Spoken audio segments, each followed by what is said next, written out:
So first of all రైటింగ్స్లో కొంచెం kind of rawness కనిపిస్తుంటుంది, కొంచెం కమ్యూనిస్ట్ భావాలు కూడా కనిపిస్తూ ఉంటాయి. ఏంటి అసలు? ఒక టీనేజ్ ఏజ్ వచ్చేసరికి నేను చూసిన కొన్ని థింగ్స్ వల్ల నాకు విప్లవ భావాలు ఎక్కువ. నేను ఎప్పుడు ఒకటే మాట చెప్తా, అరే నాకు దేవుడు అంటే చాలా ఇష్టం రా, దేవుడు వేసిన పాత్రలు నటిస్తున్నావా అంది, నీ పాత్రలో వెకిలి నవ్వులు నాకు కనపడవు అనుకుంటున్నావా?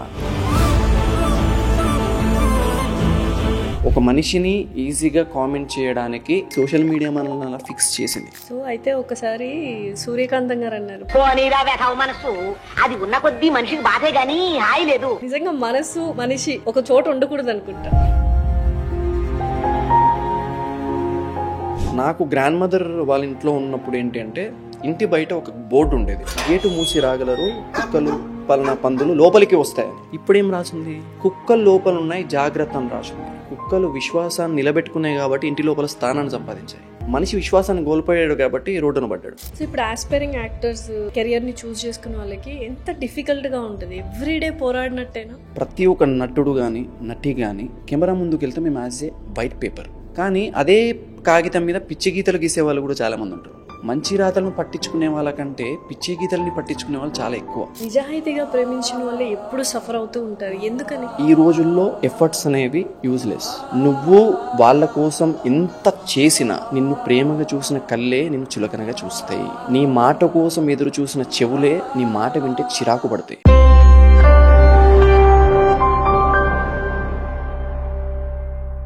చాలా మందికి ఇన్స్పిరేషనల్ అండ్ మోటివేషనల్గా ఉన్నాయి, అండ్ బోల్డ్ అంతమంది స్టేటస్లో కూడా పెట్టుకుంటారు. అసలు అట్ దిస్ ఏజ్, అంటే యంగ్ ఏజ్లో తనకి ఎందుకంత మెచ్యూరిటీ రియలైజేషన్ వచ్చింది, అంటే హ్యూమన్ రిలేషన్స్ ఎలా ఉన్నాయి, మనం ఒక మనిషిని ఎలా ప్రేమించాలి, అండ్ స్పిరిచువాలిటీ అంటే ఏంటి, ఇలా లైఫ్కి సంబంధించిన బోల్డ్ అన్ని అంశాలు ఈ పాడ్కాస్ట్లో డిస్కస్ చేయడం జరిగింది. And he's none other than actor, writer Raghav Pratap గారు. హాయ్ రాఘవ్ ప్రతాప్ గారు, ఎలా ఉన్నారు? ఫైన్ అండి. సో ఫస్ట్ ఆఫ్ ఆల్ మిమ్మల్ని ఇక్కడికి పిలవడానికి కారణం ఏంటంటే, నేను యూజువల్గా ఇన్స్టాగ్రామ్ ఓపెన్ చేసి చూసినప్పుడు చాలా వీడియోస్ వచ్చాయి, అందులో మీవి వెరీ ఇన్స్పిరేషనల్ ఏంటంటే ఇట్స్ నాట్ ఓన్లీ ఇన్స్పిరేషనల్, అలా మైండ్లోకి వెళ్ళిపోతున్నాయి. అండ్ విత్ యాక్టివిటీ చేస్తారు కాబట్టి అదే నిజం కదా, కైండ్ ఆఫ్ ఒక చేంజ్ అనేది వస్తుంది. That is very important. ఇప్పుడు సోషల్ మీడియాలో రన్ అవుతున్న చెత్తతో పోలిస్తే this kind of content is very important అనిపించింది. అందుకే నేను ఇప్పుడు మిమ్మల్ని పిలవడం జరిగింది. అండ్ యాక్టర్, రైటర్, అండ్ చాలా హార్డ్ వర్క్ చేస్తారు. Everything you're into like allrounder అని చెప్పొచ్చు. సో ఫస్ట్ ఆఫ్ ఆల్ ఏంటి అసలు ఈ రైటింగ్స్లో కొంచెం కైండ్ ఆఫ్ రానెస్ కనిపిస్తుంటుంది, which is very true. Honesty, sincerity కనిపిస్తుంటుంది, అండ్ కొంచెం కమ్యూనిస్ట్ భావాలు కూడా కనిపిస్తుంటాయి. ఏంటి అసలు? అంటే నా కలం పేరే చీకటి ఉగ్రవాది అనమాట. Oh my God. అంటే వాడు ఏంటి అంటే, డే టైంలో ఫేస్ చేసిన థింగ్స్ కానీ, డే టైంలో చూసిన మనుషులను కానీ అవన్నీ మనసులో పెట్టుకొని చీకట్లో చంద్రుడి వెలుగుల్లో కళానికి పని పెడుతుంటాడు అనమాట. అందుకే వీడి వాదం చాలా ఉగ్రంగా ఉంది కాబట్టి వీటికి ఏదో ఒకటి పెట్టాలి అని చెప్పేసి ఉగ్రవాది అని పెట్టి దాని ముందు చీకటి ఉగ్రవాది అంటే వీడి కలంతో సమాధానాలు ఇస్తుంటాడు, వీడి పదాలే తూటాలన్నట్టు. సో ఈ కళానికి ఒక పేరు పెట్టాలనే ఉద్దేశంతో చీకటి ఉగ్రవాది. ఇది చాలా పవర్ఫుల్గా ఉంటుందని చాలామంది, ఇది వేరేలాగా ఏమైనా ఒక్కరంగా వెళ్తుందా, ఏదైనా కొంచెం డిఫరెంట్గా వెళ్ళే ఛాన్స్ ఏమైనా ఉంటుందా అని ఒకసారి కనుక్కొని, లేదు ఇది బాగానే ఉంటుంది, మీ యొక్క వాదం చెప్తున్నారు కాబట్టి అది ఏదైతే ఉగ్రంగా ఉంటుందో అది ఉగ్రవాదం కిందకి వచ్చేస్తుంది, అది పాజిటివ్ కిందకి వచ్చేస్తుంది. నువ్వు పాజిటివ్ వేలో నీకు రైటింగ్స్ ఉండాలి, క్వశ్చన్ చేసే విధంగా ఉండాలి. నాదేంటి అంటే, నేను ఒక టీనేజ్ ఏజ్ వచ్చేసరికి నేను చూసిన కొన్ని థింగ్స్ వల్ల నాకు విప్లవ భావాలు ఎక్కువ. నేను స్కూలింగ్లో ఉన్నప్పుడే చిన్న చిన్న రైటింగ్స్ రాసేవాడిని. ఆ టైంలో నా స్కూల్కి కొంచెం దూరంలోనే ఒక గ్రేవ్ యార్డ్, శ్మశానం ఉండేది. మేము గేమ్ ఆడే ఒక ప్లేస్, తర్వాత దానికి దగ్గరలోనే శ్మశానం అనమాట. సో సడన్గా అలిసిపోయి ఒక దగ్గర కూర్చొని ఉన్నప్పుడు, లైక్ చాలా పేద కుటుంబం అది, అంటే మా స్కూల్ ముందు పల్లీలు అమ్ముకునే ఫ్యామిలీ అనమాట అది. వాళ్ళ దాంట్లో ఒక ఫ్యామిలీ ఒకరు చనిపోయారు, ముసలామిడ. ఆమెని దహనం చేయడానికి ప్లాన్ నడుస్తుంది అక్కడ.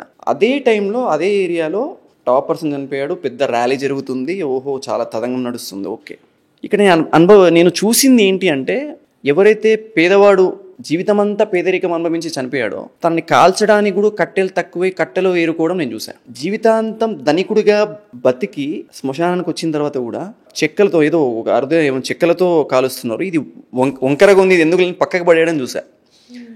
అంటే పేదరికం జీవితాంతం అనుభవించి శ్మశానంలో కూడా పేదరికాన్ని అనుభవించడం నేను చూసా. అంటే చచ్చిన తర్వాత కూడా పేదరికం అనుభవిస్తున్నాడా పేదవాడు అనేది నాకు బాగా కొట్టింది. ఇది క్వశ్చన్ చేయాలి. ఇది క్వశ్చన్ చేస్తే ధనవంతుడికి నచ్చదు. ఎవరిని క్వశ్చన్ చేయాలా? సమాజంలో ఎవరైతే దోచుకుంటున్నారో, సమాజంలో ఎవరైతే కులంతో మతంతో బిజినెస్లు చేస్తున్నారో వీళ్ళని క్వశ్చన్ చేయాలి. వీళ్ళని క్వశ్చన్ చేసేంత ధైర్యం నాకు లేదు. సో నేను రాస్తా అనే ఉద్దేశంతో స్టార్ట్ చేసింది ఈ చీకటి ఉగ్రవాది. గుర్తున్న ఆ రోజు ఏం రాశారు అనేది ఆ సిచ్యువేషన్ చూసి? అంటే లేదు, అది ఏంటి అంటే ఒక విత్తనం పడ్డట్టు పడింది ఆ రోజు నాకు అంతే. ఓకే. దాని తర్వాత నాకేంటి అంటే అది ఆ విత్తనమే నాకు చాలా నేర్పించింది నిజం చెప్పాలంటే. నేను ఎప్పుడు ఒకటే మాట చెప్తా, అరే నాకు దేవుడు అంటే చాలా ఇష్టం రా, దేవుడు వేసిన పాత్రలో నటిస్తున్నావాన్ని, నీ పాత్రలో వెకిలి నవ్వులు నాకు కనపడవు అనుకుంటున్నావా?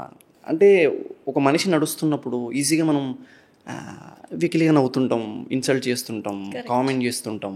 సో అలా చేస్తున్నప్పుడు అవన్నీ నాకు ఈజీగా అనిపించేస్తుంటది. ఏంటో సోషల్ మీడియాలోనే లైక్ చేయండి, షేర్ చేయండి, కామెంట్ చేయండి, కాంప్లిమెంట్ చేయండి అని ఎందుకు ఉండదో నాకు అర్థం కాదు. ఎందుకు ఇచ్చారు అంటే ఏంటి అంటే నీకు అక్కడే ఫిక్స్ అనమాట, అరే భయ్ నువ్వు మమ్మల్ని కామెంట్ చేయి అంటే అది ఫిక్స్ అయిపోయింది. సోషల్ మీడియా మనల్ని అలా ఫిక్స్ చేసింది, ఒక మనిషిని ఈజీగా కామెంట్ చేయడానికి బీజం వేసింది అనమాట.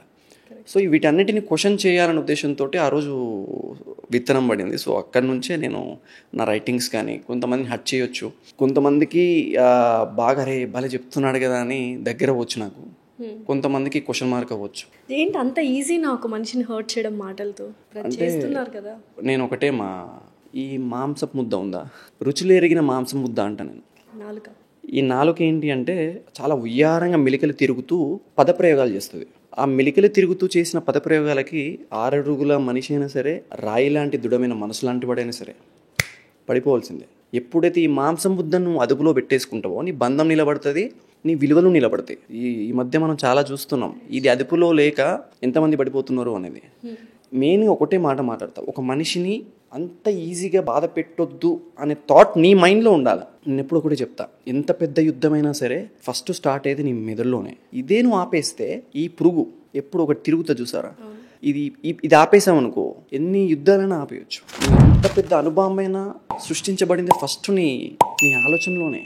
నీ ఆలోచన ఎప్పుడైతే నువ్వు పర్ఫెక్ట్గా శుద్ధంగా ప్యూర్గా ఉంటుందో, నువ్వు ఒక మనిషిని బాధ పెట్టాలన్నా, అరే ఇది ఇలా చేస్తే నేను బాధపడతారేమో, ఇలా నేను దుసురుగా మాట్లాడితే అవతల వాళ్ళు హట్ అవుతారేమో అని ఆలోచన నీకు వచ్చేస్తుంది.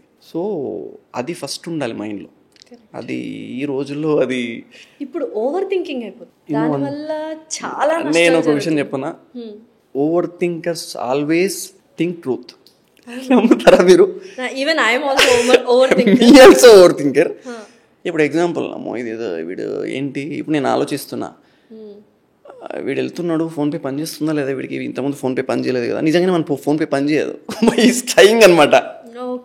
ఓవర్ థింకర్స్ ఎప్పుడవుతారు తెలుసా, ఆల్రెడీ ఇవన్నీ ఫేస్ చేసి వచ్చి ఒక స్టేజ్లో ఆగిపోయిన తర్వాత సేమ్ సిచ్యువేషన్ ఫేస్ చేసినప్పుడు ఓవర్గా థింక్ చేస్తాడు. అవన్నీ రిపీట్ అవుతున్నాయి కదా, దాన్ని ఓవర్ థింక్ అంట. అది ఓవర్ థింకింగ్ కాదు, అది మనం ఫేస్ చేసిన ప్రాసెస్ అది. సో అయితే ఒకసారి సూర్యకాంతం గారు అన్నారు, పోనీ వెదవ మనసు అది ఉన్నంత బాధే. నిజంగా మనసు మనిషి ఒక చోట ఉండకూడదు, ఒక చోట ఉండకూడదు. అది నేను ఒకటే చెప్తామా, నేను ఇప్పుడు ఒక మెట్రోలో వస్తున్నప్పుడు కొన్ని థింగ్స్ జరిగాయి, అబ్జర్వ్ చేస్తున్నా నేను. లైక్ నేను మెట్రోలో వస్తున్నప్పుడు నా ఫ్రెండ్ ఫోన్ పట్టుకున్నాడు, నేను ఏదో నా మైకంలో నేను నా ఆలోచనలో నేనున్నా. సడన్గా నా పక్కకి ఒక పర్సన్ని చూసా, ఓకే హీఈస్ సంథింగ్ ఏదో సఫకేట్ అయిపోతున్నాడు, కళ్ళలో వాటర్ వస్తున్నాయి, ఏదో బాధపడుతున్నాడు. కొంచెం అటు చూసా, ఒక అమ్మాయి టెన్షన్ అవుతుంది, ఏదో సంథింగ్ చెప్పాలనుకుంటుంది ఫోన్లో, ప్రతి ఒక్కరు బాధలో ఉన్నాడు. ఇలాంటి టైంలోనూ ఒక మనిషిని ఇవన్నీ చూస్తున్నప్పుడు ఒక మనిషిని ఈజీగా ఏం మాట్లాడగలవు, ఆ మనిషిని బ్రదర్ అని ఏమైనా మాట్లాడినా అరే ఈ మనిషి ఎలా రిసీవ్ చేసుకుంటాడో ఆలోచించి మాట్లాడతాం మనం. సో ఈ రోజుల్లో తక్కువైపోయింది, ఎవడు ఎలాంటి సిచ్యువేషన్ ఉన్నా వీనికి పర్లేదు, ఈ మాంసం ముద్ద కదులుతూ ఉంటుంది, మెలికలు తిరుగుతూ ఉంటుంది ఉయ్యారంగా, అది అవతల మనిషిని పడేస్తుంటుంది. సో అది చాలా డేంజర్. అది ఎప్పుడైతే తగ్గిపోతుందో అది మనిషి యొక్క విలువలు తగ్గిస్తుంది. ఎంతమందిని చూడట్లేదు, ఎంతమంది పడిపోవడం చూడలేదు మనం ఈ ఇయర్లోనే. ఎంతమంది ఏ స్థాయిలో ఉన్న వాళ్ళు ఇది కంట్రోల్ లేక చిటికలో పడిపోతారు. సోషల్ మీడియా అంటే నేను ఒకటే చెప్తా, సోషల్ మీడియా అనేది పాజిటివిటీ కానీ నెగిటివిటీ కానీ, నీ బాడీని సృష్టించింది దేవుడు అనుకుంటే, ఎగ్జాంపుల్ ఏదో సంథింగ్ ఒక పవర్ సృష్టించింది నీ బాడీని. నీ మైండ్ అనేది ఒక మెమొరీ. నువ్వు ఏదైతే రోజు పాజిటివ్ థింగ్స్ ఎప్పుడైతే పెడతావో నీకు అదే కనిపిస్తుంది. నీ ఫోన్లో రెగ్యులర్గా నువ్వు ఏదైతే అప్లోడ్ చేస్తుంటావో లేకపోతే డౌన్లోడ్ చేస్తుంటావో అది నీకు రెగ్యులర్గా కనిపిస్తుంది. సో ఇన్పుట్ అనేది పాజిటివ్గా ఉండాలి. ఇన్పుట్ సిస్టమే నీకు కరెక్ట్ లేకపోతే అంటే సోషల్ మీడియాలో జరిగి అప్లోడ్ చేసేది కొన్ని థింగ్స్, చెప్పకూడని థింగ్స్. అంటే మనం ఇప్పుడు నా తమ్ముడు ఉన్నాడు, లేకపోతే నాకు మ్యారేజ్ అయిపోయి నాకు రేపు కొడుకుంటాడు, వాడు చూడకూడని థింగ్స్ కూడా నేను చెప్పేలా నేను చూపిస్తే అది రేపు జనరేషన్ ఎక్కడి వరకు తీసుకెళ్తుంది ఏంటి అనేది నేను ఒకటే. So we can't stop it కదా, ఇప్పుడు స్టాప్ చేయాలి చేంజ్ మన నుంచే రావాలి అంటే ఇది లేదు మా, చేంజ్ మన నుంచే రావాలి అనే మాట పాతది అయిపోయింది. రాదు, చేంజ్ మనలో రాదు, అదంతే. ఎందుకంటే ఒక్కటి చెప్తాను నేను, మీకు గుర్తుందో లేదో, నాకు గ్రాండ్ మదర్ వాళ్ళ ఇంట్లో ఉన్నప్పుడు ఏంటి అంటే ఇంటి బయట ఒక బోర్డు ఉండేది, గేటు మూసి రాగలరు కుక్కలు పలానా పందులు లోపలికి వస్తాయని. ఇప్పుడేం రాసుంది, కుక్కలు లోపల ఉన్నాయి జాగ్రత్త అని రాసింది. కుక్కలు విశ్వాసాన్ని నిలబెట్టుకున్నాయి కాబట్టి ఇంటి లోపల స్థానాన్ని సంపాదించాయి. మనిషి విశ్వాసాన్ని కోల్పోయాడు కాబట్టి రోడ్డున పడ్డాడు. అంటే ఒక మనిషి బెదిరిస్తున్న లోపల కుక్కలనే జాగ్రత్త అని. అర్థమైందా? సో నమ్మకంగా ఉన్న విశ్వాసంగా ఉన్న కుక్కని కూడా బిర్యానీ సెంటర్లో ఈజీగా కోసి పడేస్తారన్నట్టుగా ఈ రోజుల్లో నమ్మకమైన మనిషి దొరకడు, నిజాయితీగా ప్రేమించే మనిషిని కూడా బతకనివ్వరు. నిజంగా ఈ నిజాయితీగా ప్రేమించిన వాళ్ళే ఎప్పుడు సఫర్ అవుతూ ఉంటారు. ఎందుకంటే మోసం చేయడం తప్పు కాదురా, మోసపోవడం తప్పని ఇది ఒక దరిద్రమైన స్టేట్మెంట్ చాలా వరకు వింటూ ఉంటాను. I don't agree with it, అందుకనే అడుగుతాను. నేను ఇప్పుడు ఒకటే చెప్తున్నా, జెండర్కి పడట్లేదు. లైక్ నేను ఒక రిలేషన్షిప్ గురించి మాట్లాడేంత గొప్ప మనిషిని కాదు నా ఉద్దేశ ప్రకారం. అంటే ఎవరిని బాధ పెట్టొద్దు అనుకునే మనిషిని కాబట్టి నేను ఒకటే చెప్తా, ఈ రోజుల్లో ఎక్స్పెక్టేషన్స్కి ఒకరికి చాలా ఎక్కువగా ఉన్నాయి. ఎఫర్ట్స్ అనేవి యూజ్లెస్. నువ్వు ఎంత ఎఫర్ట్స్ పెట్టినా ఒకరోజు దానికి వర్త్ లేదు. నువ్వు వాళ్ళ కోసం ఎంత చేసినా నిన్ను ప్రేమగా చూసిన కళ్ళే నిన్ను చులకనగా చూస్తాయి. నీ మాట కోసం ఎదురు చూసిన చెవులే నీ మాట వింటే చిరాకు పడతాయి. నీ టచ్ కోసం ఎదురు చూసే మనుషులే నీ టచ్ తగిలితే జర్లు బాగినట్టు వాళ్ళొక ఇరిటేషన్గా ఫీల్ అవుతారు. చేంజ్ ఎందుకు వస్తుంది అంటే నేను ఒకటే చెప్తా, ఎక్స్పెక్టేషన్స్ ఎప్పుడైతే బిల్డ్ అవుతాయో, ఇప్పుడు నేనున్నా, దిస్ ఈజ్ మై రూమ్, ఇది నా ప్లేస్. నేను బయట ప్రపంచం ఎంత వెళ్ళినా సరే ఇది నా ప్లేస్ అని నాకు తెలియాలి. బయట ప్రపంచం ఎంత తిరిగి రావాలి, బట్ లాస్ట్ డే ఇక్కడికి రావాలి. కానీ దీనికన్నా కలర్ఫుల్గా బయట చాలా ఉన్నాయి. సో నా మైండ్ అనేది చేంజ్ అవుతూ ఉంటుంది. ఈ రోజుల్లో అది ఎక్కువైపోయింది జనరేషన్లో. ఇంకొకటి ఏంటంటే థర్డ్ పర్సన్ అనేది ప్రతి రిలేషన్షిప్లో కనిపించని మూడో వ్యక్తి ఉంటారు తెలుసా? ఎవరా మూడో వ్యక్తి? వాడు బాయ్ బెస్టీ కావచ్చు, గర్ల్ బెస్టీ అవ్వచ్చు, అది ఏంటి అంటే సొసైటీ కూడా అవ్వచ్చు.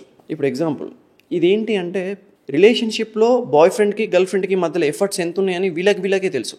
కానీ మూడో మనిషి మాట్లాడుతుంటాడు మధ్యలో. వాడు అసలు చూసుండడు కానీ వాడు మాట్లాడుతుంటాడు. ఇక్కడ విచిత్రం ఏంటంటే ఎవరైతే పర్ఫెక్ట్గా ఉండరో వాళ్ళే డిస్కస్ చేస్తుంటారు ఈ పర్సన్ తోటి, ఈ పర్సన్ ఇలా చేశాడు అది ఇది అని. వీళ్ళు ఎంబడే సెక్యూర్ అయిపోవడం, అదేలా అంటే ప్రతిదీ సింపతి, ప్రతిదీ ఒక పర్సన్ని బ్యాడ్ చేయడం, ప్రతిదీ రిలేషన్షిప్లో ఎప్పుడైతే ఈ థర్డ్ పర్సన్ వచ్చాడో వీడి డామినేషన్ ఎప్పుడైతే స్టార్ట్ అయిందో కథం. అది అసలు ఇద్దరు మనుషుల మధ్యలో ఇంకొక పర్సన్ వస్తేనే ఆ రిలేషన్కి వాల్యూ లేనట్టే. అంతే. నేను ఒకటే చెప్తా, మీ మధ్య గొడవ అయితే మీ మధ్య ఉండాలి, మీ మధ్య ఏమైనా మాటలు వస్తే మీ మధ్య ఉండాలి. మూడో పర్సన్కి ఎప్పుడైనా చేరిందో నీ ఎదుటి మనిషిని చంపేసినట్టే. అంతే. అది ఒకప్పటి బంధాలు ఎప్పుడు ఉన్నాయి. మా అమ్మ మా నాన్న చూస్తే నాకే విచిత్రం అనిపి, వాళ్ళు నాకు గ్రాంతరవాసులు. ఇప్పుడు నాకు మా అమ్మ నాన్న వాళ్ళు నాకు గ్రాంతరవాసులు. ఇప్పుడు ఇంత ప్రేమగా ఎట్లుంటున్నారు వీళ్ళు, అమ్మో దిష్టి ఎన్ని ఇయర్స్ నుంచి. అసలు నేను షాక్ అవుతున్నా. అంటే నేను ఇప్పుడు ఏదన్నా ఇండస్ట్రీకి సంబంధించినవి కానీ మాతో ఉన్న వాళ్ళతో కానీ రిలేషన్షిప్లో వీళ్ళిద్దరు పేరు బలు ఉంటుందిరా అని అనుకుంటా, పడుకొని లేచే వరకు బ్రేకప్ అయిపోద్ది వాళ్ళకి. ఇప్పుడు చాలా అవే చూస్తున్నా. విచిత్రమైందో, ప్రేమ కోసం ప్రేమించి పెళ్లి చేసుకోరా అంటే రిజెక్ట్ చేసేటోడు ఒకడు. అంటే అలా అడిగే వాళ్ళు లేని వాళ్ళు కొంతమంది. మీరు ఎప్పుడైనా ఎవరైనా హర్ట్ చేశారా?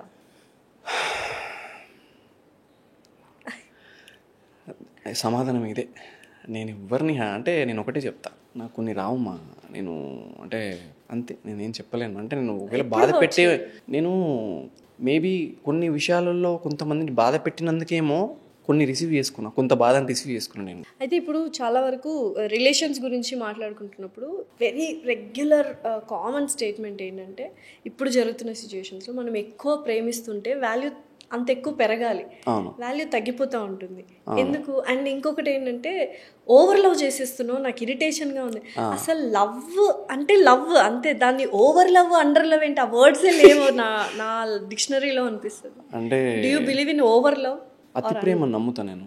అంటే ప్రేమ అంటేనే అతిగా ఉంటుంది, అన్ని అంటే రకాలుగా నేను ఒకటి ఉంటుంది. చెప్తా, ఈ రోజులో ప్రేమ ఎలా ఉండాలి అంటే అతికినట్టు ఉండాలి, ఎంత ఉండాలో అంతే ఉండాలి. అది లేకే ఇప్పుడున్న జనరేషన్లో చాలా మంది చులకన అయిపోతున్నారు. ఎలా లిమిటెడ్ గా ప్రేమించాలి? ఎప్పుడైతే ప్రేమించిన మనిషి చులకన అయిపోయాడో అది ప్రేమే కాదు. ప్రేమించిన మనిషి ఎప్పుడు చులకన అవ్వరు. ఇప్పుడు ఎగ్జాంపుల్, నేను ఒక మనిషిని ప్రేమించాను అనుకోండి, ఆ మనిషికి ఏదో కోపం వచ్చింది, చిరాకు వచ్చింది, లేకపోతే ఒక మంచి లేదు రెస్పాన్సిబిలిటీస్ గుర్తొచ్చినాయి సడన్గా, అయినా నేను ప్రేమిస్తూనే ఉంటా. లేదు హట్ చేస్తూ ఉంటుంది, మళ్ళీ ప్రేమిస్తూ ఉంటా, హట్ చేస్తూ ఉంటుంది, మళ్ళీ ప్రేమిస్తుంటా, ఎంతవరకు? నా సెల్ఫ్ రెస్పెక్ట్ మొత్తం పోయేంత వరకు. అది ఎప్పుడైతే తెగిపోద్దో అప్పుడు ఇంకా మీరు చెప్పినట్టే ఇవన్నీ మనకు ఉండవు అనమాట. నెక్స్ట్ టైం మనల్ని ట్రూగా లవ్ చేసిన వాళ్ళకి మనం ఫేస్ చేస్తాం అవి. అంటే లైక్ అరే ఇది ఇప్పుడు అవన్నీ ఆలోచిస్తుంటాం, ఈ మనిషిని యాక్సెప్ట్ చేయాలా లేదా, అదే మనం ఓవర్ థింకింగ్ అంటాం. సో ఎప్పుడు అది చాలా డేంజర్ నిజం చెప్పాలంటే. సో ఇప్పుడు జెండర్ యూజువల్గా జరిగేది కామన్. ఇప్పుడు ఫస్ట్ ఎవరైనా అబ్బాయిలు ఫస్ట్ లవ్ని చాలా సిన్సియర్గా లవ్ చేస్తారు. అవును. సెకండ్ది ఇంకా అంత రిసీవ్ చేయరు. అమ్మాయిలు ఏంటంటే ఫస్ట్ లవ్ని వదిలేస్తారు ఈజీగా due to so many reasons. కానీ సెకండ్ లవ్ వాళ్ళని అతిగా ప్రేమిస్తారు. ఇక్కడ అప్పుడే తెలిసిపోద్ది, మీరు తక్కువ ప్రేమిస్తారు, మేము ఎక్కువ ప్రేమిస్తాం. అలా అని ఏముండదమ్మా, నేను ఒకటే చెప్తా, లవ్ ఈజ్ లవ్ అంతే. ఫస్ట్ లవ్ అనేది గుడ్ మెమోరీస్, సెకండ్ లవ్ అనేది మెమోరీస్ నుంచి ఎప్పుడైతే నేర్చుకొని ఎక్స్పీరియన్స్తో ముందుకెళ్తామో అది చాలా నీకు జాగ్రత్తగా ముందడుగు వేయాలి అని అనిపిస్తుంది. మీరు ఎప్పుడైనా చూడండి, బైక్ మీద వెళ్తుంటారు, పడ్డరు కింద, నెక్స్ట్ టైం చాలా జాగ్రత్తగా వెళ్తారు, చాలా జాగ్రత్తగా ఈసారి పడొద్దు నేను అని వెళ్తారు. అలా వెళ్తున్నప్పుడు పడ్డరు అనుకోండి, ఫస్ట్ పడ్డదానికన్నా సెకండ్ టైం పడ్డప్పుడు చాలా బాధ ఎక్కువ ఉంటుంది. ఎందుకు తెలుసా? నేను ఈసారి చాలా జాగ్రత్త పడ్డాను, ఎక్కడ తప్పు జరిగింది అని. మేబీ ఆ రోడ్ కరెక్ట్ కాదు, మేబీ ఆ వే కరెక్ట్ కాదో, లేకపోతే నడిపిన పద్ధతి కరెక్ట్ కాదో, లేకపోతే అది ఏదన్నా అయి ఉండొచ్చు. నేను ఒకటే చెప్తా, ఫస్ట్ లవ్ సెకండ్ లవ్ కంటే లవ్ అనేది, నేను ఒకటే చెప్తా, ప్రేమ అనేది, నేను ప్రేమ విషయం ఎక్కువ దానిలో మాట్లాడలేదు, దాని గురించి నేను ఎక్కువ మాట్లాడాను, ఎందుకంటే నా కళాన్ని దానికి యూజ్ చేయను. ఎందుకంటే ఈ రోజుల్లో ఉన్న ప్రేమ, అమ్మ నాన్నల ప్రేమ గురించి విన్న నేను ఈ రోజుల్లో ప్రేమతో నేను కంపేర్ చేయలేను. అది నాకు ఇది కదలదు, నా కలం కదలదు అంతే అది. సో అందుకే నేను ఎక్కువ దాని గురించి రాయరు. ఎందుకంటే బాగా రాసిన అంశాలు ఏంటంటే, what are the topics you like most to write? నాకు రాసిన అలా అని ఏం లేదు. నేను నా మిత్రుడి గురించి ఒకటి రాశా. 3 అక్షరాల మిత్రుడు ఉంటాడు నాకోటి. ప్రతి ఒక్కరికి ఆ 3 అక్షరాల మిత్రుడు చాలా ఇంపార్టెంట్, చాలా విలువైన వాడు ఆ 3 అక్షరాల మిత్రుడు. నా 3 అక్షరాల మిత్రుడు గురించి ఫస్ట్ చెప్తా. అంటే ఒక చిల్లి గవ్వ కూడా ఉండదు నా దగ్గర. ఆ టైంలో నా చిటికిన వేలు పట్టుకొని ఉంటాడు పక్కన. నా పక్కన నా సిచ్యువేషన్ చూసో, లేకపోతే నా పరిస్థితి చూసో, ఎవరు లేని సమయంలో కూడా నా కడుపును హత్తుకొని ఉంటాడు, నేనున్నారా నీకు, నువ్వేం టెన్షన్ పడకొని. వాడు నా పక్కన ఉండడం చూసి జాలితో దగ్గర తీసుకున్న వాళ్ళు కొద్దిమంది, ఎప్పుడు వీడేంట్రా వీడి పక్కన అని చిరాకుతో నన్ను దూరం పెట్టిన వాళ్ళు కొద్దిమంది. ఇలా నేను ఒక్కడనే కాదు, ప్రతి మధ్యతరగతికి వాడి మిత్రుడే. బహుశా మీకు ఆలోచన రావు, ఎవరా 3 అక్షరాల మిత్రుడు అని. ఎవరా 3 అక్షరాల మిత్రుడు? ఆకలి అనే మిత్రుడు ఎప్పుడు నీకు ఉండాలి. అప్పుడే నీకు విజయం, 3 అక్షరాల విజయం విలువ తెలుస్తుంది. నేను ఇప్పుడు అది చెప్తా. కడుపు మాడినప్పుడే పెరగన్నం విలువ తెలుస్తుంది నీకు. రోజు బిర్యానీ తింటే నీకు పెరగన్నం అంటావు, ఇంకోసారి బిర్యానీ కావాలని అంటావు. ఆకలి అనేది నీకు తెలియాలా, ఆకలి అనేవాడు నీకు మిత్రుడు అవ్వాలి. అప్పుడే 3 అక్షరాల విజయం నీకు కాళ్ళ దగ్గర ఉంటుంది. ఈ రోజుల్లో ఈజీ థింగ్స్ కాకుండా ప్రతిదీ నేను ఎప్పుడు ఆ మిత్రుడిని ఎప్పుడు గుర్తుపెట్టుకుంటుంటా. సో అది నాకు ఎక్కువ ఇష్టం. ఇప్పుడు నేను రాసిన వాటిలో నేను ఎప్పుడు అది ఎక్కువ గుర్తుపెట్టుకుంటా, నా 3 అక్షరాల మిత్రుడు అని. ఆకలి ఎక్కువ నేను వచ్చే వాళ్ళు కూడా ఎక్కువ ఇన్స్పైర్గా అదే చెప్తూ ఉంటాను. సో ఒకప్పట్లో మీరు అన్నట్టు మనుషుల్ని ప్రేమించే వాళ్ళు మెటీరియల్స్ని వాడుకునే వాళ్ళు, ఇప్పుడు రివర్స్ అయిపోయింది. మెటీరియల్స్ని ప్రేమిస్తూ, ఫర్ ఎగ్జాంపుల్ మనుషుల్ని వాడుకు. నేను మీకు కోపం రావచ్చు ఒక మాట, మెటీరియల్సే ట్రూ, మిషన్సే ట్రూ, థింగ్స్ ట్రూ, నమ్ముతారా? అంటే ఇప్పుడు ఎగ్జాంపుల్ నేను ఒకటే చెప్తున్నా, మనని ఇప్పుడు ఎగ్జాంపుల్ ఒక మనిషి ఉన్నాడు, వాడికి చాలా ఇష్టమైన మనిషి తనతో సమయాన్ని గడిపిండు, ఎన్నో తీపి జ్ఞాపకాలు పంచుకున్నాడు, ఎంతో జీవితాన్ని ఇమాజినేషన్ చేసుకున్నాడు. కానీ ఆ టైంలో కొన్ని థింగ్స్ మనం షేర్ చేసుకుంటాం, గిఫ్ట్స్ కానివ్వండి, వాచెస్ కానీ, టెడ్డీస్ కానీ, కొన్ని థింగ్స్ ఉంటాయి. అలా షేర్ చేసుకున్నప్పుడు సడన్గా ఆ మనిషి ఉండడు, థింగ్స్ మాత్రమే ఉంటాయి, వాడిచ్చిన గిఫ్ట్స్ మాత్రమే ఉంటాయి, వాడిచ్చిన అవి మాత్రమే ఉంటాయి. కొంతమంది ఫ్రస్ట్రేషన్లు అవి కూడా బలగొట్టేస్తుంటారు. మనం పలగొడితే తప్ప, మనం పడేస్తే తప్ప మన నుంచి వెళ్ళిపోవు థింగ్స్. మనిషి అలా కాదు, మనిషి మనల్ని విసిరేస్తాడు. మనిషి ఇచ్చిన వస్తువులు మనం విసిరేస్తే వెళ్తాయి. అందుకే నేను ఎప్పుడు ఒకటి చెప్తా, వస్తువులనే ప్రేమించు, మనిషిని ప్రేమించకు. నువ్వు ప్రేమించిన మనిషి ఈరోజు ఉంటాడేమో, రేపు నేను చులకన చూడొచ్చు. మనిషి ఇచ్చిన వస్తువునే ప్రేమించు. దానికి ఇప్పుడు ఎగ్జాంపుల్ వాచే, సెల్ అయిపోయినా నీ దగ్గరనే పడి ఉంటుంది, అది పగిలిపోయినా నీ దగ్గర పడిపోయి ఉంటుంది. నువ్వు పడేస్తే తప్ప. నిజంగా వస్తువులనే ప్రేమించాలి, ఆ మనుషులని కాదు. సో మీరు దేవుణ్ణి బాగా నమ్ముతారు కాబట్టి ఇప్పుడు చాలా మంది స్పిరిచువల్ జర్నీ చేస్తున్నారు. స్పిరిచువల్ వేలోకి వెళ్తేనే ఒక పీస్ అనేది మనము తీసుకురాగలము మన మనసుకు కానీ సమాజానికి కానీ అనుకుంటున్నారు. సో ఈ ప్రాసెస్లో అసలు ఎలా ఉండాలి ఒక యంగ్స్టర్ మీలాగా ఒక స్పిరిచువల్ జర్నీ? అంటే నేను ఒకటేమా, నా లైఫ్లో జరిగిన ఇన్సిడెంట్ ఏంటంటే, నాకు ఒక డిజాస్టర్ జరిగినప్పుడు నేను ఆల్మోస్ట్ ఒక అన్ఎక్స్పెక్టెడ్గా నా ఫ్రెండ్స్ నుంచే 4 times అరుణాచలం వెళ్ళా. నా ప్రమేయం లేకుండా, నా ప్లానింగ్ కాకుండా, నా 1 రూపీ కూడా లేకుండా 4 times, ఒక 1 monthలో అయితే 2 times of Arunachalam, 1 time Tirupati కొండెక్కా. అంటే 28 kilometers, మళ్ళీ 9 kilometers, ఆల్మోస్ట్ ఒక 38 kilometers నేను వాక్ చేశా విత్ ఇన్ 1 monthలో. అంటే నేను ఒకటే నమ్ముతా, మనకు ఏదో ఒక శక్తి నమ్ముతుంది, మనల్ని ఏదో ఒక శక్తి నడుపుతుంది మనల్ని. నువ్వు పెయిన్ అనుభవిస్తున్నా తెలుస్తుంది, నువ్వు ఆనందాన్ని అనుభవిస్తున్నా తెలుస్తుంది, అది చూసుకుంటుంది అంతే. నువ్వు ఒక మనిషిని బాధ పెట్టినా ఒకడు ఉంటాడు పైన, వాడు చూసుకుంటాడు. నేను ఇప్పుడు ఒకటే మాట చెప్తా, అరే వాడు నిన్ను చూసి చులకనగా నవ్వుతున్నాడు రా, కొంచెం అంటే వదిలేరా, పట్టించుకోకు. ఎందుకు రా నువ్వు అంతా సైలెంట్గా ఉంటావు, నువ్వు మరీ అంత ముసలుండగా మాట్లాడు. నేను ఒకటే చెప్తా, వాడి జీవితాన్ని శాసించేది, నా జీవితాన్ని నడిపేది ఒకడు ఉన్నాడు పైన. వాడు చూడడా, వాడు చూస్తాడు ఏదో రోజు. సరే వాడే కొట్టమని ఆజ్ఞించిన రోజు కొడతానే దాన్ని. అది నా లోపల పుట్టాలి ఆలోచన, అది పుట్టించేటోడు ఒకడు ఉంటాడు. అప్పుడు చూద్దాంలే అని ఆగిపోతా. మనిషికి ఓపిక, సహనం చాలా ఇంపార్టెంట్ అని చెప్తుంటా కదా. ఈ ఓపిక, సహనం ఉన్న వాళ్ళు చాలా అదృష్టవంతులు ఈ రోజులో, చాలా లక్కీ. ఈ జనరేషన్లో లేదు అది. అటిట్యూడ్ బోల్తే కొంత బ్యాచ్లు ఉన్నాయి కదా, అది కొంచెం డేంజరస్ బ్యాచ్ అన్నట్టు. అది ఏంటి అంటే, కొంచెం వేసారంటే 90 వేసారంటే గొంతు నరికేసి వెళ్ళిపోయే రకం. అది చాలా డేంజర్. కానీ ఓపిక, మీరు అన్నట్టు ఓపిక, పేషెన్స్ ఇది ఎక్కువగా ఉంటే ఎక్కువగా హర్ట్ చేస్తారేమోగా మనుషులు. ఒక చిన్న ఎగ్జాంపుల్ చెప్తాను మీకు. నేను చిన్న ఉన్నప్పుడు సైకిల్ తొక్కుకుంటూ వెళ్తూ నా పక్క నుంచి బైక్ స్పీడ్గా వెళ్ళింది. వాడిని ఎలాగైనా దాటేయాలి అని బలమంతా పెట్టి తొక్కేశా. నాకు తెలీదు ఆ టైంలో నేను ఎంత బలం యూజ్ చేసినా బైక్ నేను దాటలేనని తెలియదు నాకు. ఏజ్ పెరిగింది, థింగ్స్ చూస్తున్నా, చుట్టూ పరిస్థితులు చూస్తున్నా. ఒక సిచ్యువేషన్లో నేను బైక్ నడుపుతున్నప్పుడు ఒక చిన్న పిల్లాడు నా పక్క నుంచి సైకిల్ తొక్కుంటూ పోతున్నాడు. అదే ఎక్స్ప్రెషన్స్, అదే వీడిని దాటేయాలి అని కసి వాడిలో కనిపించింది నాకు. ఆ టైంలో నేను వాంటెడ్లీ బైక్ స్లో చేసి వాడిని ముందుకు పంపించాను.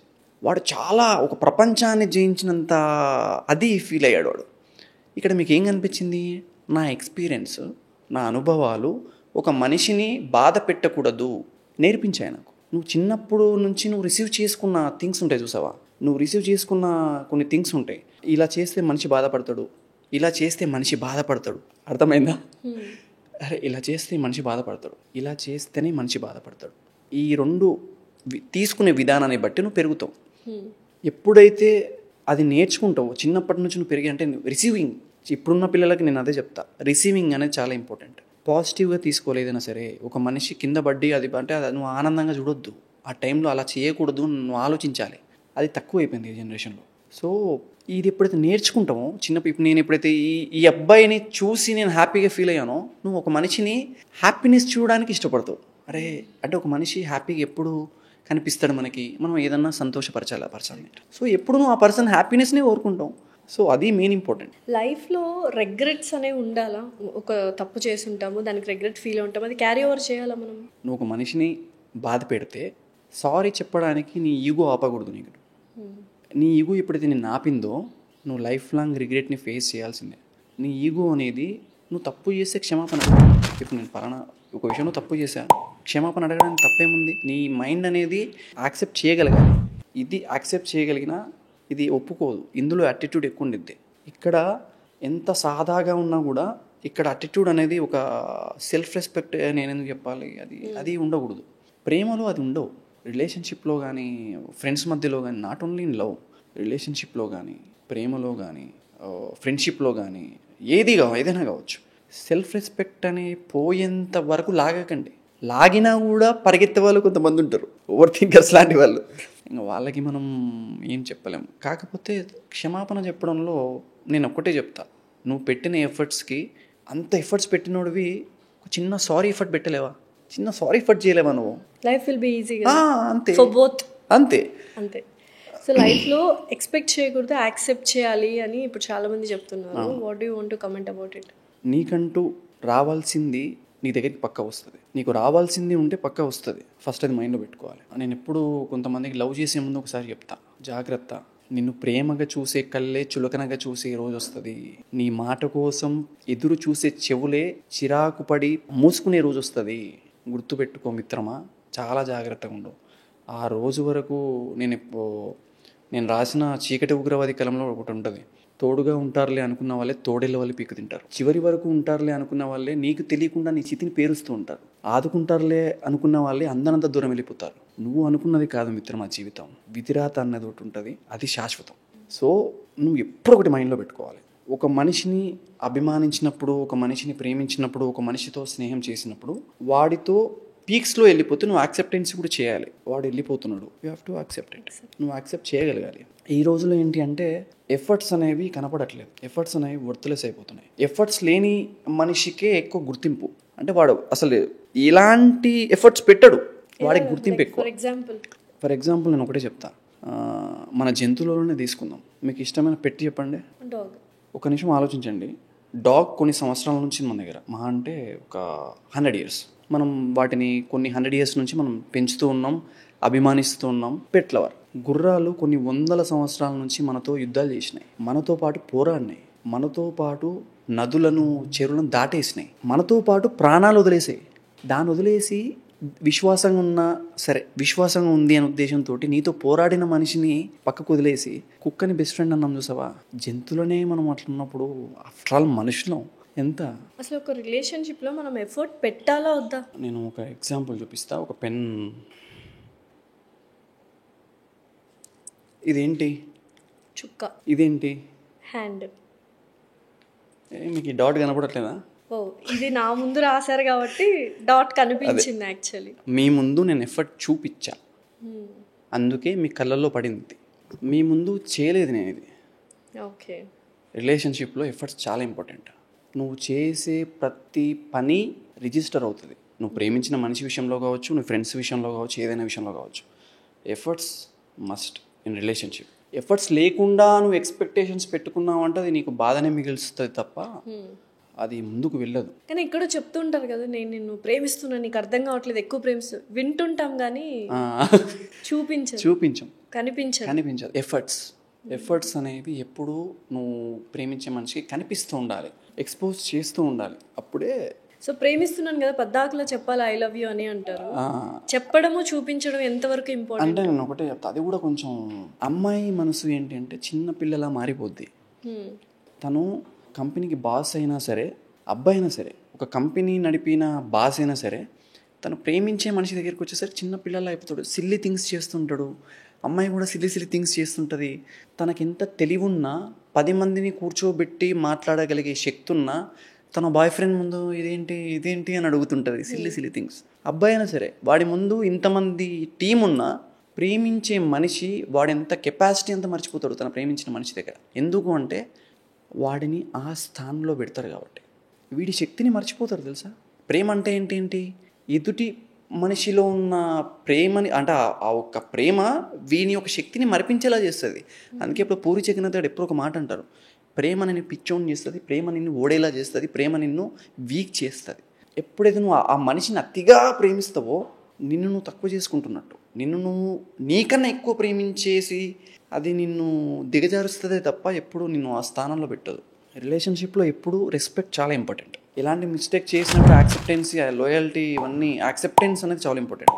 ఎలాంటి తప్పు చేసినా యాక్సెప్ట్ చేసి యాక్సెప్ట్ చేసినప్పుడు అదే రెస్పెక్ట్ ఉండాలి. సో లవ్లో లిమిటేషన్స్ ఉండాలి అంటారు. L for love, L for limitation. అంతే. లిమిటెడ్ ఎడిషన్లో లవ్ చేస్తేనే అంతే, దానికి లిమిటెడ్ వాల్యూ ఉంటుంది. దానికి వాల్యూ ఉంటుంది ఈ రోజులో జనరేషన్లో. ఎందుకంటే లిమిటెడ్ ఎడిషన్ మీరు 90s బ్యాచ్ నాకు తెలియదు, 90s బ్యాచ్కి అది అలవాటు కాదు. 90s బ్యాచ్కి చాలా కష్టంగా ఉంది మాస్టర్ సిచ్యువేషన్. అవునా? నా గురించి చెప్పట్లా, బయట బయట టాక్. సో ఇప్పుడు మనం జెన్జీ కిడ్స్ గురించి మాట్లాడితే వాళ్ళు సేఫ్, వాళ్ళు ఎమోషన్స్ ఫీలింగ్స్ అనేవి ఒకటి ఉంటాయా వీళ్ళకి అన్నట్టుగా బిహేవ్ చేస్తూ ఉన్నారు. నిజమేనా? అంటే ఏం లేదు, ఒకటే చెప్తున్నా, సోషల్ మీడియా అనేది చేంజ్ చేస్తుంది.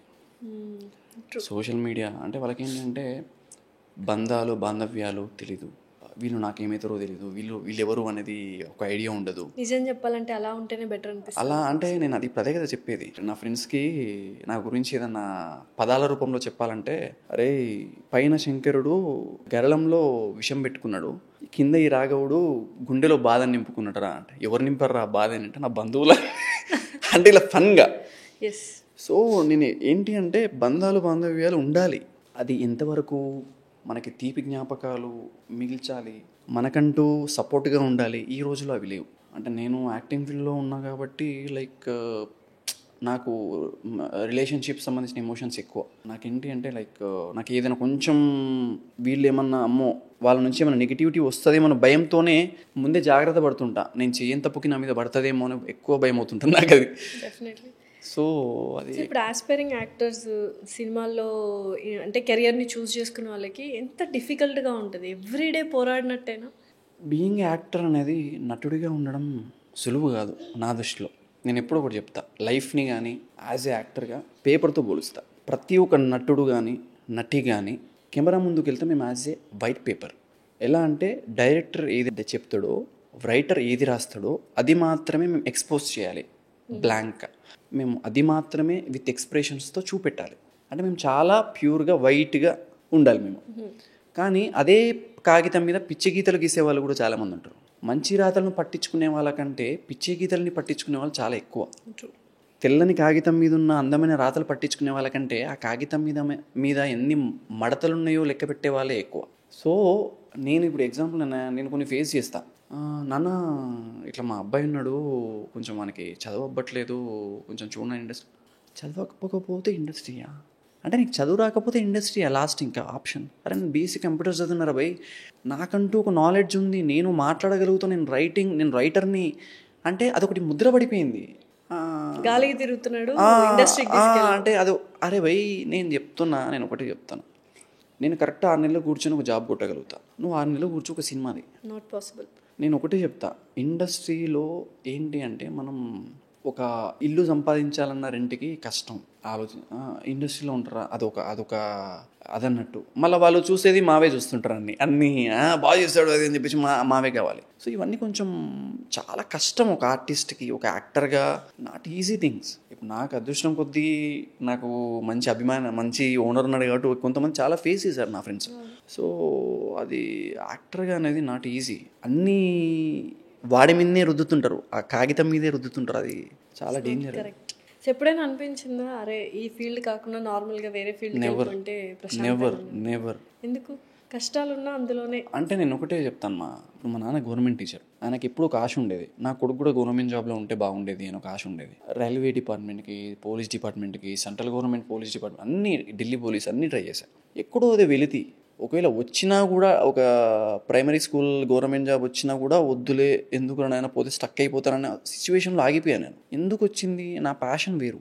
నా యాజ్ యాక్టర్గా, యాజ్ అ రైటర్గా ఏదో ఎక్స్పోజ్ అవ్వాలనే ఉద్దేశంతోనే వచ్చాను. అలాంటి టైంలో నాకు ఫస్ట్ దీపక్ గారు అని, దీపక్ కావుల గారు నా రైటింగ్స్కి ఎక్కువ ఇష్టపడి, అబ్బాయి ఎక్కడనో చూస్తాను, నేను నా లోపల ఏదో నమ్మి, ఎక్కడో ఒక చిన్న హాస్టల్లో ఉన్న నన్ను నువ్వు ఆ డ్రెస్ వేసుకుని నా దగ్గరికి రా అని టిక్టాక్లో ఒక వీడియో చూసి నువ్వు రా నా దగ్గరికి అని చెప్పి నన్ను తీసుకుని వెళ్ళి నన్ను యాడ్ చేసి, తర్వాత ఒక మంచి ఇంటర్నేషనల్ యాడ్ చేసి నన్ను ఒక స్థాయిలో పెట్టి, దాని తర్వాత నాకు యాడ్స్ రావడం, తర్వాత నాకు సీరియల్స్ ఆఫర్స్ రావడం. దీపక్ కావుల గారు ఈజ్ మై గురు ఇండస్ట్రీలో. లైక్ ఆయన నాకు దూరంగా ఉన్నా ఎప్పుడు ఆయనకు ఒక రెస్పెక్ట్ ఉంటుంది అనమాట. సో ఆయన వల్లే నేను ఇప్పుడు ఈ మాత్రం నేను మాటలు మాట్లాడగలుగుతున్నా, ఈ మాత్రం బతుకుతున్నా. అంటే పడిపోయిన తర్వాత చాలామందికి లేపేవాళ్ళు చాలా తక్కువ ఇండస్ట్రీలో. కనీసం లేపేవాళ్ళు లేకపోయినా కూడా మాటతో ధైర్యం ఇచ్చేవాళ్ళు ఉండాలి. అది లేకపోతే చాలా కష్టం. సో నిజంగానే సినిమా కష్టాలు అని ఆ వర్డ్ ఎక్కువగా వినిపిస్తుంటుంది. ప్రతి ఒక్క ఆర్టిస్ట్ సినిమా కష్టాలు చూసే, అంటే కొంతమందికి అలా ఉండదు. నెపో కిడ్స్ అంటారా? అలా నేను చెప్పాను, నన్ను ఎందుకు గుర్తిస్తారండి మీరు? అలానే కాదు, కొంతమందికి టైం కలిసి వస్తుంది, అదంతే. అది ఇప్పుడు నేను నా ఫ్రెండ్స్ కొంతమంది ఉంటారు, నాకు ఈజీ వచ్చేసిందిరా అది అని అంటారు. అయితే ఇప్పుడు సాఫ్ట్వేర్ కానీ డాక్టర్ కానీ వీళ్ళందరూ చదువుకున్నాక ఆ జాబ్స్లో ఆల్మోస్ట్ వచ్చేస్తారు, జాబ్స్లో సెటిల్ అయిపోతారు. బట్ ఈ యాక్టర్, ఈ సినిమా ఇండస్ట్రీకి వచ్చిన వాళ్ళకి సక్సెస్ రేట్ అనేది చాలా తక్కువ. ఒక 100 మంది ఆర్టిస్టులుగా వెళ్తే ఒక 2-3 సక్సెస్ అవుతారు. చాలా తక్కువ విన్ పర్సంటేజ్ ఉన్న ఇండస్ట్రీ. అవును. ఎంతమంది జూనియర్ ఆర్టిస్టులు ఉన్నారు, ఎంతమంది ఆర్టిస్టులుగా పోరాడి జూనియర్ ఆర్టిస్టులుగా మిగిలిపోయారు అని నేను చూసా. మంచి టాలెంటెడ్, మంచి హ్యాండ్సమ్, అసలు మంచి పర్సనాలిటీ ఉన్న వాళ్ళు కూడా జూనియర్ ఆర్టిస్ట్గా ఎక్కడో నిలబడి ఉన్న వాళ్ళని నేను చూసాను. అలాంటి వాళ్ళని చూస్తే మనం చాలా లక్కరా బాబు, మనం ఈ స్థాయిలో ఉన్నామంటే మనకి ఏదో రాసిపెట్టి ఉంది. నాట్ ఈజీ థింగ్ యాక్టర్గా ఉండడం అనేది ఈ జనరేషన్లో, మెయిన్ ఇప్పుడున్న కాంపిటీషన్కి అసలు ఈజీ థింగ్ కాదు. అలాంటప్పుడు అవకాశం ఇచ్చినోడు దేవుడిలాగా. అందుకే నేను ఎప్పుడు చెప్తా దీపక్ గారు నాకు దేవుడు అని. సో నెక్స్ట్ ఇది కాకుండా ఇంకొక వేరే ఫీల్డ్ అంటూ ఏం లేదు, ఇదే అలా నేను రైటింగ్, యాక్టింగ్ అంతే. ఫ్యూచర్లో పెడితే నాకు ఒక డ్రీమ్ బిజినెస్ ఉంది, పెడతానేమో తెలియదు, అది తర్వాత విషయం. ఏం ఫ్యూచర్ గోల్స్ ఏంటి? ఇప్పుడున్న జనరేషన్కి ఒక మనిషిలా బతికితే చాలు. నాకు మా అమ్మ నాన్న, నేను ఒక మనిషిలా బతికితే చాలు. ఇప్పుడున్న జనరేషన్కి తగ్గట్టుగా చెప్పాలంటే నేనేంటి అంటే ఈ ఏమంటారు కలుషిత సమాజానికి లొంగకుండా, నా మానసిక ప్రశాంతతకి భంగం కలగకుండా, ప్రశాంతంగా వాళ్ళని ప్రశాంతంగా ఉంచి నాకు కొంచెం అన్నం పక్కోడి కొంచెం అన్నం పెట్టేలా ఉంటే చాలు. అదే గొప్ప సంపద ఈ రోజులలో. నాకు మినిమం ఇది ఉండాలి, అది ఉండాలి, నాకు అది ఏం లేదు. మనిషికి ఆశకి హద్దు ఉండదు, అది పోతూనే ఉంటుంది. అది ఆశయం అంటూ ఉండాలి మనిషి. ఆశయం చెప్తున్నాను కదా, నీ ఆశయం చాలా గొప్పగా ఉండాలి, పెద్దగా కాదు, చాలా గొప్పగా ఉండాలి. చాలా గొప్పగా మీన్స్ గొప్పగా వేరు, పెద్దగా వేరు. గొప్పగా అంటే నీ ఆశయం ఎలా ఉండాలంటే 10 మందిని మెచ్చేలా ఉండాలి. ఈ ఏజ్ లో మీరు ఇలా మాట్లాడుతుంటే చుట్టుపక్కల కొంతమంది ఏంట్రా వీడు మాట్లాడుతున్నాడు, వీడు ఏంటి అసలు. ఇప్పుడు ఈ వీడియో బయటకు వచ్చిన తర్వాత వీడు ఎందుకు ఇలా మాట్లాడుతున్నాడు అనే వాళ్ళు కొంతమంది ఉంటారు. నేను ఇప్పుడు ఒకటి చెప్తా, ఈ చీకటి ఉగ్రవాది ఒక రాత్రులు ఎలా ఉంటాయంటే, నేను ఇంతకుముందు మాట్లాడా కదా, నా అక్షరాలు నా పదాలు అర్థమయ్యి ప్రేమికులు అయ్యే వాళ్ళు కొంతమంది ఉంటారు, నా అక్షరాలు అర్థం కాక భావం అర్థం కాక విమర్శకులు అయ్యే వాళ్ళు కొంతమంది ఉంటారు. అసలు వీడేంటి, వీడి పదాలేంటి, వీడి భావాలేంటి అని క్వశ్చన్ మార్క్ ప్రశ్నార్థకంగా మిగిలే వాళ్ళు కొంతమంది ఉంటారు. ఒక్కొక్కసారి నాకే అనిపిస్తుంది నేను రాసే పుస్తకంలో నేనే ఒక అర్థం కాని మనిషి అని. What is Raghav Pratap for Raghav Pratap? ఏంటి అసలు మీ గురించి చెప్పమంటే మీరు ఏం చెప్తారు? జీవితంలో ఒక బాటసారి, అంతే, అంతకు మించి ఏం లేదు. జీవితంలో ఏదో దేవుడో లేకపోతే ఏదో ఒక శక్తి సృష్టించిన ఒక బాటసారిని నేను, అంతే. నడుస్తూ ఉన్నా, ఒక్కొక్కటి పాత్రని గమనిస్తున్నా, నా పాత్ర నేను చేస్తూ ఉన్నా, అంతే. ఇప్పుడు చాలా మంది ప్రెషర్ ఎక్కువగా ఫీల్ అవుతున్నారు, స్ట్రెస్ఫుల్ లైఫ్ని లీడ్ చేస్తున్నారు. ప్రతి ఒక్కరికి ఏదో ఒక స్ట్రెస్ ఉంటుంది. సో 30s 40s వాళ్ళకంటే రెస్పాన్సిబిలిటీస్ ఉంటాయి, ఓకే. బట్ ఈ టీనేజర్స్ ఉన్న వాళ్ళకి ఏంటంటే ఎక్కువ స్ట్రెస్ ఫీల్ అవుతున్నారు, స్టడీస్లో కావచ్చు, ఇంకేదైనా విషయంలో కావచ్చు. ఎందుకు ఈ సూసైడ్స్ ఇవన్నీ కూడా అర్థం లేని, అంటే లైఫ్ పలకరింపు మారింది. ఇంట్లో తల్లిదండ్రుల పలకరింపు కావచ్చు, స్నేహితుల పలకరింపు కావచ్చు, పక్కింటి వాళ్ళ బంధువుల పలకరింపులు కావచ్చు. నేను ఎప్పుడు ఒకటే చెప్తా, ఇంటికి వచ్చిన వాడిని నువ్వు ఫస్ట్ ఎలా రిసీవ్ చేసుకున్నావు, ఫస్ట్ ఏంటి మార్క్స్ ఏంటి, ఇవి ఎప్పుడైతే అడుగుతావో వాడికి అదే మైండ్లో ఉండిద్ది. ఒక ఇంటర్ విద్యార్థి కింద పడితే దెబ్బ తగులుతుంది అనేది తెలిసిన చిన్న విద్యార్థి, ఒక చిన్న వయసున్న విద్యార్థికి ప్రశాంతంగా వద్దురా బాబు ఈ బతుకొద్దు అనే చెప్పులు వదిలేసి మెల్లగా బిల్డింగ్ ఎక్కి అందులో నుంచి దూకి చనిపోయే స్థాయికి వాడి మైండ్ ప్రిపేర్ అయ్యిందంటే వాడి మైండ్లో ఎంత ప్రెషర్ పెట్టుండాలి, వాడి మైండ్లో ఎంత రెస్పాన్సిబిలిటీసు, బంధువులు, ఫ్రెండ్స్, మార్క్స్, జాబ్స్, నాన్న ఏమడుగుతాడో, అమ్మ ఏమడుగుతుందో, అరే బంధువులు ఏమడుగుతారో, ఏం ముఖం, ఇవన్నీ పెట్టి వాడిని ఎలా అయిపోయిందంటే, నేను ఒకటే చెప్తా, వీళ్ళని ఒక టైప్ ఆఫ్ మానసిక రోగుల్లా తయారు చేస్తున్నారు. అది చాలా డేంజర్. అది నేను చెప్తున్నాను కదా, అది నాకు జరిగినా నేను అలాగే అవుతా. ఎవరికైనా సరే నువ్వు ఎంకరేజ్మెంట్ ఉండాలి. ఎక్కడైనా సరే రిలేషన్షిప్లో కానీ లేకపోతే బాండింగ్, ఏ బాండింగ్లో అయినా సరే అవతలి వాడిని మెచ్చుకో, ఒకసారి ఒక కాంప్లిమెంట్ ఇవ్వు. అరే ఏం కాదులే నాన్న నెక్స్ట్ ఇంకో ఎగ్జామ్ అడుగు. ఎందుకు నీ యొక్క ఎక్స్పెక్టేషన్స్ని పక్కోడి మీద రుద్దుతావు? అది టీనేజ్ని టోటల్ డ్యామేజ్ చేస్తుంది. టీనేజ్ టోటల్ మానసిక రోగులు అయిపోతున్నారు, టోటల్ సైకలాజికల్గా చాలా అదైపోతున్నారు. చాలా కష్టం. సో ఫైనలీ లైఫ్ అంటే ఏంటి, లైఫ్ని ఎలా చూడాలి? సో నేను ఒక చిన్న స్టోరీ చెప్తా. లైఫ్ ఈజ్ నేను ఒక స్టోన్ అని చెప్తా. స్టోన్ నేను ఎప్పుడు ఒక రాయి కథ చెప్తా, చాలా మంచి కథ. ఎప్పుడైతే ఒక టెంపుల్లో మెట్ల మీద ఉన్న ఒక రాయి, కొలను లోపల ఉన్న ఒక రాయి, కొలను లోపల నుంచి డీప్లో ఒక రాయి ఉంటుంది, స్టెప్స్ పైన ఒక రాయి ఉంటుంది. ఒక మనిషి వచ్చి కొలను లోపల ఉన్న రాయిని బయటికి తీసుకొచ్చి ఇదేదో స్టోన్ బాగుంది అని చెప్పేసి లోపలికి తీసుకెళ్ళి దాన్ని మంచిగా చెక్కి ఒక విగ్రహం మూర్తిగా చెక్కి దాన్ని పెట్టాడు అనమాట. ఒకరోజు మంచిగా పూజలు అందుకుంటుంది, అన్నీ ఇస్తున్నాయి. భక్తులు ఎవరు లేని టైంలో మెట్ల మీద ఉన్న స్టెప్స్ మీద ఉన్న స్టోన్కి ప్రాణం వచ్చి లోపలున్న స్టోన్ని అడుగుతుంది. మొన్నటి వరకు నా పక్కనే ఉన్నావు కదా, నాకన్నా కింద ఉన్నావు, నీకు పూజలు అందడం ఏంది, హారతులు ఏంది, ప్రసాదాలు ఏంటి అసలు ఏం జరుగుతుంది? అరే పిచ్చోడా, నువ్వన్నా పైన ఉన్నావు, నేను నిండా మునిగున్న నీళ్ళలో ఎన్ని సంవత్సరాల నుంచి ఉన్నానో తెలియదు. ఒక్కడు వచ్చిండు పైకి లేపిండు నన్ను. అమ్మయ్యా లేపిండ్రా బాబు అని చెప్పి ఒక దగ్గర పెట్టి ఏదో పదునుగా ఉంది దాన్ని కొట్టి కొట్టి కొట్టి కొట్టి ఒక షేప్ తీసుకొచ్చిండ్రా. అమ్మయ్య ఇప్పుడన్నా ఆగిండా అనుకుంటే అప్పుడు ఆగలేదు. నన్ను చాలా స్మూత్గా ఉండాలని చెప్పి నన్ను రాకి రాకి రాకి రాకి ఇప్పుడు కూర్చోబెట్టిండు. నన్ను ఇక్కడ నుంచి కదలకుండా నన్ను ఒక దగ్గర పెట్టిండు. ఇన్నిసార్లు కొట్టి ఇన్నిసార్లు రాకిన తర్వాత ఇప్పుడు నాకు పూజలు పునస్కారాలు జరుగుతున్నాయి. నువ్వు స్ట్రగుల్స్ ఫేస్ చేస్తున్నావో, లేకపోతే నువ్వు ఎన్ని అవమానాలు అనుభవిస్తున్నావో, లేకపోతే you facing lot of things, something power నిన్ను షేప్ చేస్తుంది. నేను ఏదో ఒక శక్తి షేప్ చేస్తుంది. షేప్ అవ్వు, నేను ఏదో ఒక శక్తి షేప్ చేస్తుంది. నేను దానికి ప్రిపేర్ అవ్వు. నువ్వు ఎంత స్ట్రగుల్ పడుతున్నాడో నువ్వు అంత షేప్ అవుతున్నావు అని అర్థం. నువ్వు జిమ్ చేసినా ఏం చేసినా నువ్వు ఎంత పెయిన్ అనుభవిస్తే అంత షేప్ అవుతావు. లైఫ్లో ఎందుకు ఇంప్లిమెంట్ చేయవది? ఇంత చెప్పిన నేను కూడా ఒక పెయిన్ వస్తే నాకు కూడా సూసైడ్ థాట్స్ వస్తాయి, నాకు అన్నీ వస్తాయి. కానీ you have to face it. నువ్వు అన్నీ యాక్సెప్ట్ చేయగలగాలి, నువ్వు అన్నీ ఫేస్ చేయగలగాలి. ఎప్పుడైతే ఫేస్ చేస్తావో ఆ స్టోన్ లాగే షేప్ అవుతావు. ఒకరోజు అదే స్టోన్ లాగే పూజలు అందుకుంటావు, ప్రసాదాలు అందుకుంటావు, ఒక పేరు వస్తుంది. Thank you so much Raghav Pratap గారు. థ్యాంక్ యూ అండి. Thank you.